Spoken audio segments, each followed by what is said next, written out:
साथियों, आप सभी को मेरा नमस्कार। सुनील बौद्ध ऑफिशियल चैनल पर आप सभी का स्वागत है।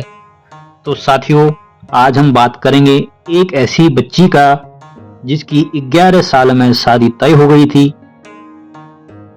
और 11 साल में उसकी शादी कर दी गई थी।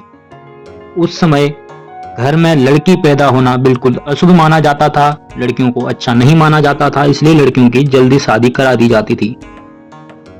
जबकि 11 साल की बच्ची कहीं से भी शारीरिक तौर पर, मानसिक तौर पर, किसी भी तौर तरीके से शादी करने लायक नहीं होती है, पर उसकी कर दी गई थी। जब वह शादी करके अपने ससुराल में गई, तब उसके ही पति ने उसका शोषण करना शुरू कर दिया था। ससुराल से जब वो मायके आई, तब उसके मायके वालों ने उसको स्वीकार करने से मना कर दिया। जब वो वापस अपने ससुराल गई, तो उन्होंने भी उसको स्वीकार करना मना कर दिया। तब उस बच्ची के लिए ऐसी परिस्थिति बन गई कि किधर जाऊं। ऐसी स्थिति में वो डाकुओं का हिस्सा बन गई, यानी कि डाकुओं के साथ शामिल हो गई, एक डाकू बन गई। पर वहां पर भी उसके साथ जाति भेदभाव हुआ, कुछ अच्छा नहीं हुआ। दरअसल अपने ही घर ससुराल से बेदखल कर दी गई लड़की एक डाकुओं का हिस्सा बन गई थी।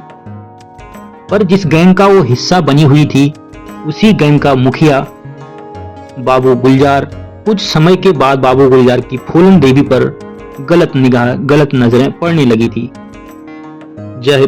जब यह बात उसी गैंग के विक्रम मल्ला नाम के एक व्यक्ति को अच्छा नहीं लगा, तो उस व्यक्ति ने बाबू गुलजार की हत्या कर दी गई और खुद उस गैंग का सरदार बन गया, खुद उस गैंग का मुखिया बन गया था।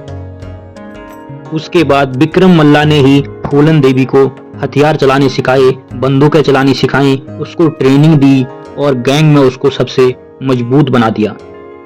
लेकिन उसके बाद बाबू गुलजार की हत्या के नाराज होने से उसी गैंग के दो लोग, श्री राम ठाकुर और लाला राम ठाकुर, विक्रम मल्ला से बाबू गुलजार का हत्या का बदला लेने का फैसला कर चुके थे।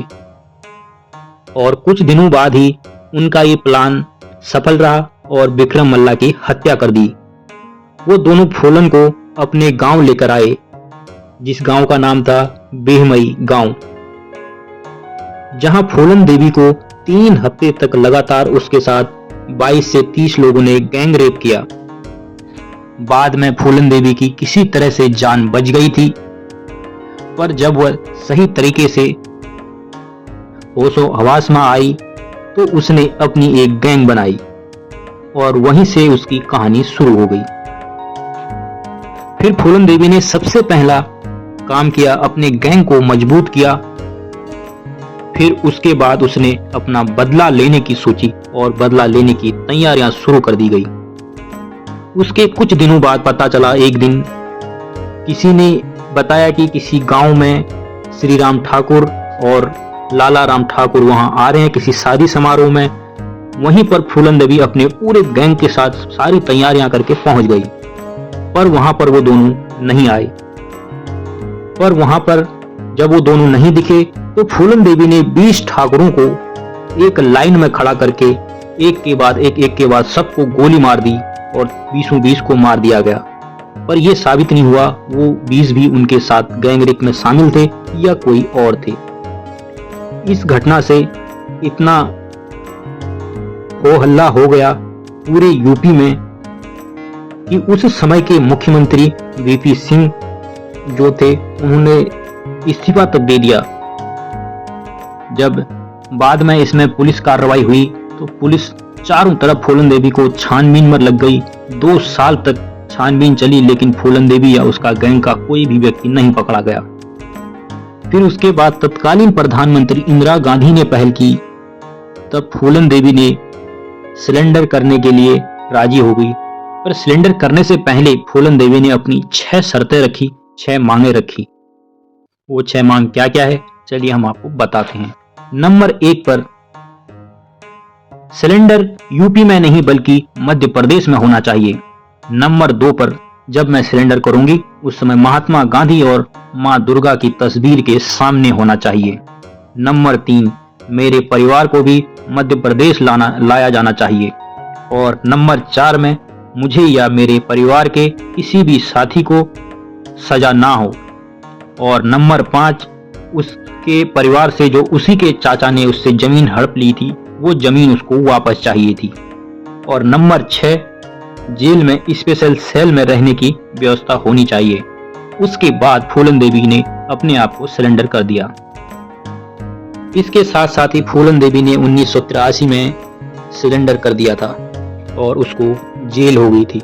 11 साल जेल में रहने के बाद जब वो बाहर आई तब समाजवादी पार्टी के मुलायम सिंह यादव की फूलन देवी पर नजर पड़ी।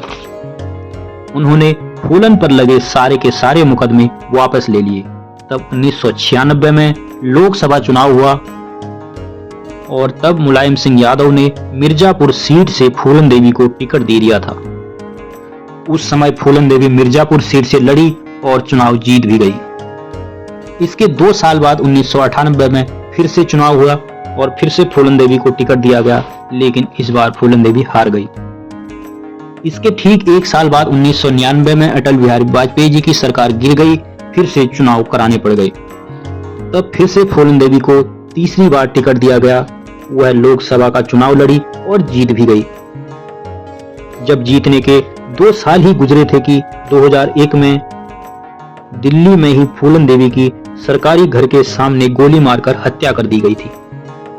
उस समय फूलन देवी संसद से निकलकर घर को जा रही थी, तो उसी समय वहीं पर उनके घर के ठीक सामने गोली मारकर उनकी हत्या कर दी गई थी।